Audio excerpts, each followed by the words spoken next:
E a produção de cana-de-açúcar está estimada em 677 milhões e 600 mil toneladas na safra 2023-2024, um crescimento de 10,9% em relação ao ciclo passado. Os dados constam no terceiro levantamento de safra da Conab, divulgado nesta quarta-feira. De acordo com a companhia, o aumento de produção é reflexo das condições climáticas favoráveis à cultura e dos investimentos do setor sucroalcooleiro. O total produzido estabelece um novo recorde na série histórica da estatal. Para o açúcar, a Conab aponta uma produção de 46 milhões e 800 mil toneladas na temporada 23-24, alta de 27,4% na comparação com a safra anterior. Se confirmado, o volume representa o maior já registrado. Para o etanol, o Brasil deve produzir pouco mais de 34 bilhões de litros, aumento de 9,9%. E o assunto agora é o plantio da soja, que está atrasado em praticamente todo o território nacional. É uma situação que se reflete no cultivo do milho, que também está atrasado. Sofre uns impactos nas safras, tudo que a gente vai falar sobre isso agora. A gente vai falar com o consultor de agronegócio, Carlos Cogo. Cogo, boa tarde, bem-vindo mais uma vez. A gente sabe, né, que no sul do Brasil o excesso de chuva tem atrapalhado, na parte central é a falta de chuva. Como é que está a situação das lavouras? Boa tarde, Priscila, e boa tarde a todos que nos prestigiam aqui no Mercado e Companhia. Exatamente, né?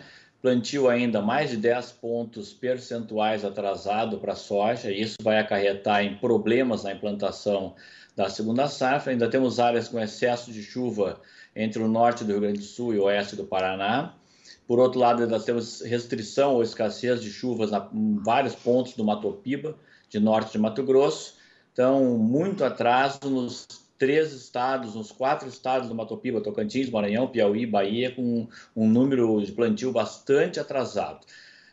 O histórico disso, Priscila, a safra de soja brasileira, ela não sofre grandes impactos de quebra com o El Niño, pelo que nós temos nos últimos 20 anos, aí, é um ceninho bastante forte. O último El Niño forte como esse foi de 15, 16. Naquele ano, no Mato Piba, a produtividade ficou em 30 sacas por hectare, enquanto uma média normalmente de 65. Então, é no Mato Piba o principal problema. E no milho segunda safra, o problema é em todas as regiões do país, esse atraso de implantação, janela tardia, não se chega a plantar toda a área, aí pode ter impacto de frio, de geada. No Brasil, em 2015 e 2016, a produtividade foi 3.800 quilos por hectare, contra uma média esperada de 5.800. Perdemos um grande volume, foi a maior quebra de safra de segunda temporada de milho nos últimos 20 anos. Era para colher 60 milhões de toneladas naquele ano, e colhemos 40 milhões de toneladas na segunda safra. Então, os impactos são diversos, mas nós, da consultoria, acreditamos que os maiores impactos proporcionalmente ocorrerão na segunda safra de milho. Agora, olhando Mato Grosso e Goiás, Cogo, a gente sabe que em algumas áreas o replantio já é uma realidade, né? Existe alguma projeção de como isso, somado às chuvas fortes no sul, deve impactar na safra final? Exatamente. Mais de 500 mil de hectares de relatos de replantio, às vezes até ocorrendo do segundo, terceiro replantio, desistências de plantio, migração para outra cultura, relatos de grandes grupos migrando para a cultura de algodão em primeira safra ou em segunda safra, grupos que vão entrar com milho em segunda safra no período correto, deixar alguma área da soja não plantada. Então, os impactos são diversos. Então, nós vamos ter ainda uma reavaliação também da área final plantada aqui no Brasil, que não está definida. Agora, como é que está o ânimo dos produtores em relação à segunda safra de milho, né? E quais impactos disso para a safra 23-24?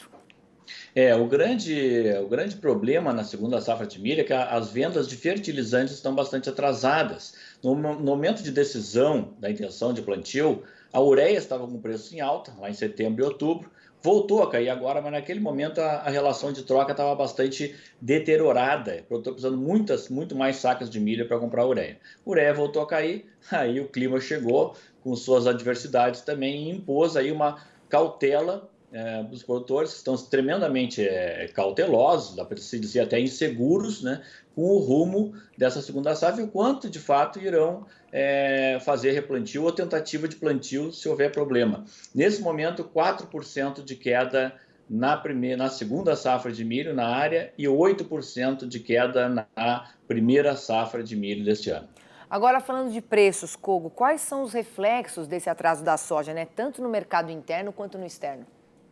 Perfeito. Na soja, tem impacto de duas vertentes. Primeiro, o que nós chamamos de weather market, ou mercado climático, né? Se impõe, se adiciona um prêmio de risco climático às cotações futuras lá na Bolsa de Chicago. Então, as cotações, a hora fecham em baixa quando chove no Brasil, quando avança o plantio, a hora fecham em alta quando há problemas com o plantio brasileiro. O Brasil é o maior produtor e maior exportador de soja do mundo, tem 60% das exportações globais. E o segundo impacto positivo para o Brasil, para o produtor brasileiro, é nos prêmios. Os prêmios ou bases no Porto, que estavam novamente bastante negativos nos embarques de 2024, já caíram pela metade, ou seja, por exemplo, um prêmio de março que estava $1,20 negativo para o bushel, hoje está 40 cents negativo para o bushel. Caiu para praticamente um terço do que estava. Então, esse impacto na soja, ocorre lá fora e ocorre aqui dentro, principalmente no que diz respeito aos prêmios para embarcar. Já no caso do milho, os impactos são de várias formas. Lá fora ainda não houve um grande impacto, mas a Bolsa de Chicago já está acompanhando isso. Aqui, a B3, a nossa bolsa, já está precificando e todos os contratos para o início de 2024 já estão cotados acima do patamar de R$ 70 a saca de 60 quilos. O mercado já está enxergando, né, um volume de exportação menor, uma oferta menor, e vai no ano que vem haver disputa entre o exportador de milho e o consumidor do mercado interno, porque a oferta brasileira será bastante menor. Em algum momento isso vai impactar lá em Chicago, pois o Brasil vai fechar esse ano como o maior exportador de milho. Kogo, obrigada aí pelas projeções de mercado, viu? Uma boa tarde para você, até uma próxima. Boa tarde, até a próxima.